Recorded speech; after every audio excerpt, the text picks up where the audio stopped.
is amniocentesis and chorion villous sampling. It is a green top guideline number 8. And these topics are quite frequently. There will be questions from green top guidelines very commonly. So first we will read the key recommendations. Okay. So additional risk of miscarriage following amniocentesis or CVS, which is performed by an appropriately trained operator, is likely to be below 0.5%. So again, here is SBA. What is the risk of miscarriage following amniocentesis or CVS? It is less than 0.5%. Remember, okay. Second, amniocentesis should not be performed prior to 15 weeks of gestation. Again, there is a SBA. When the amniocentesis, ideal time to perform the amniocentesis. Okay, so it is 15 weeks onwards. It should not be performed 15 prior to 15 weeks. What is the ideal time for CVS? So CVS should not be performed prior to 10 weeks of gestation. Wherever possible, to reduce the risk of technical challenges, CVS should be performed from 11 weeks onwards. Okay. Remember, the ideal time will be 11 week onwards. Okay. And it should not be performed before 10 weeks. So if you are asked about the ideal time, it is 11 week onwards. Okay. Women with multiple pregnancies should be informed that additional risk of miscarriage for twin pregnancy following CVS or amniocentesis performed by an appropriately trained operator is around 1%. So the risk of miscarriage or in a twin pregnancy is more. What we have seen in the first recommendation, in singleton pregnancies, the risk of marriage following CVS or amnio is less than 0.5%. However, this risk is more in multiple pregnancy. It is around 1%. Okay, because primarily there is a high background risk of miscarriage is high. On the top, this risk which is associated with the procedure. Okay, so screening results for bloodborne viruses, that is viral load and antigen test results, should be reviewed when an invasive test is considered, and individualized risk of viral transmission should be discussed. Okay, so the screening results of bloodborne viruses, viral load and antigen test. So these you have to see before proceeding with these particular tests. Is it clear? The timing of the test, CVS, amnio, and the risk Yes, in sir. singleton and multiple pregnancy. These are all SBS. Okay. So CVS is performed between 11 to 13.6 weeks of gestation. If required, CVS can be performed between 14 to 14.6 weeks of gestation. Amnio, 15 weeks onwards. What are the additional risks associated with invasive testing? We have already seen less than 0.5% in singleton pregnancies, risk of miscarriage following either CVS or amnio. Then in multiple fetal pregnancies, it is 1%.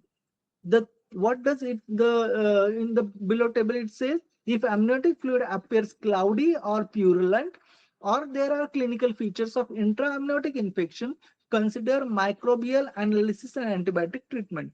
So sometimes they can ask you the next step. A particular procedure is performed, the amniocentesis is done, and the fluid is appearing the cloudy or purulent. So next step will be what you will do, microbial analysis and antibiotic treatment. Okay, so you have to send the sample for testing to the microbiology lab and start the treatment. Now, what are the risks? Again, these are the SBS. There are various figures. It will get confused, but try to remember these figures. Okay, so if you, what is the second sampling or repeat procedure in up to 6% of cases in amnio or CVS. So repeat sampling or second sampling will be required up to 6% of cases in amnio and CVS.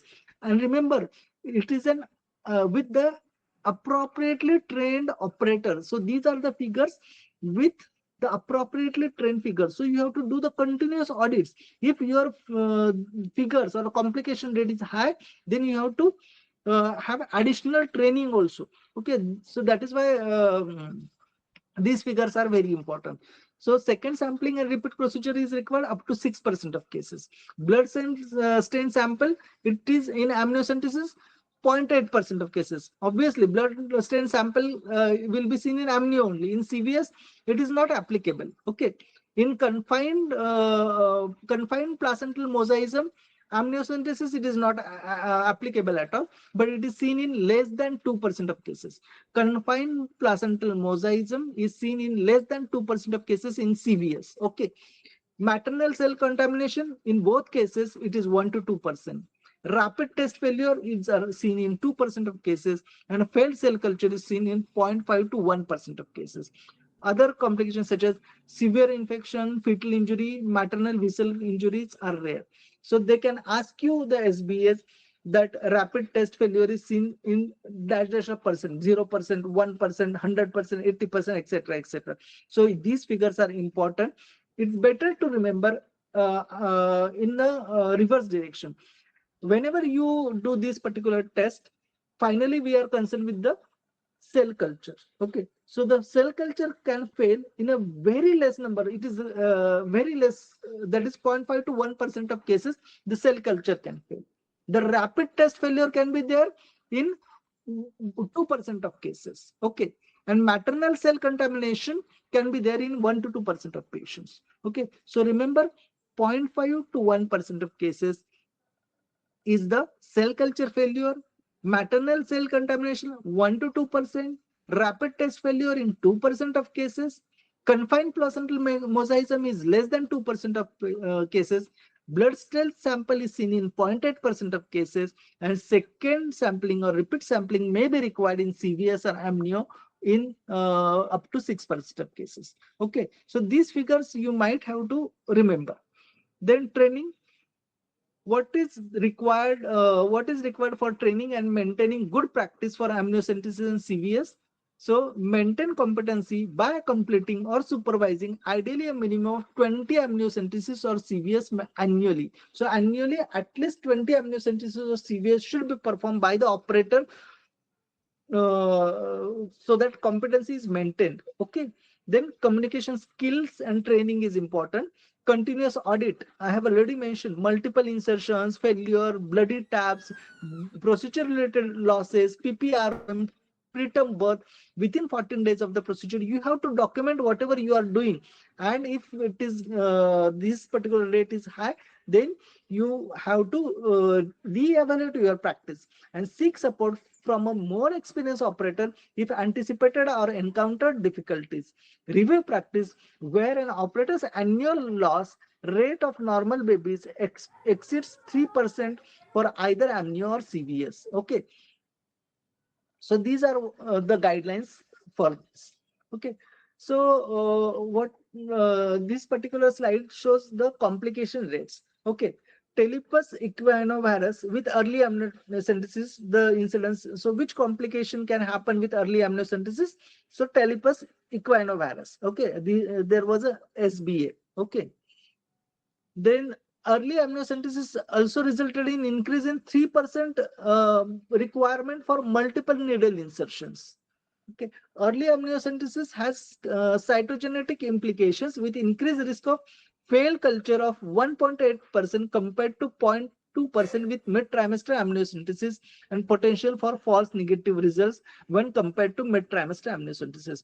That is why amniocentesis is always 15 weeks onwards. Okay, early amniocentesis has got a problems. Okay, Telipus equinovirus, then multiple needle insertions, and risk of failed culture. We have seen failed culture risk is very less, 0.5 to 1%. Okay, is the risk for that increases to 1.8 compared to 0.2% in mid trimester. So early amniocentesis, the risk of culture failure can be high.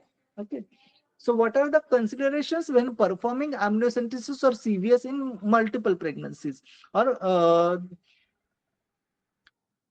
when you are dealing these particular procedures in multiple pregnancy? What is most important? You have to map the pregnancy first. So mapping of the pregnancy is essential to ensure accurate sampling. Okay, women considering amniocentesis or CVS should receive detailed counseling and pregnancy mapping by suitably trained healthcare professionals. Okay, In multiple pregnancies, amniocentesis or CVS should be performed by operator with skills to perform selective termination of the pregnancy. So the operator should be able to perform CVS, amnio, as well as he should have a skill to perform selective termination if it is required. So, only same person handling that particular case, the rate of complication will be minimal. Okay. And the pregnancies are already mapped. Okay. So women with multiple pregnancies should be informed that additional risk of pregnancy loss for twin pregnancy following CVS or amnio is around 1%. Okay. Women with multiple pregnancies and confirmed diagnosis of anomaly from amniocentesis or CVS should be provided with information and supported in a non-directive way, including referral to the specialist counseling services if required. So once you do the CVS, amnio, and you get the negative in the sense that there is some problem with the baby, you find some positive there, then also you have to respect the wishes of the patient and provide them the counseling. Okay.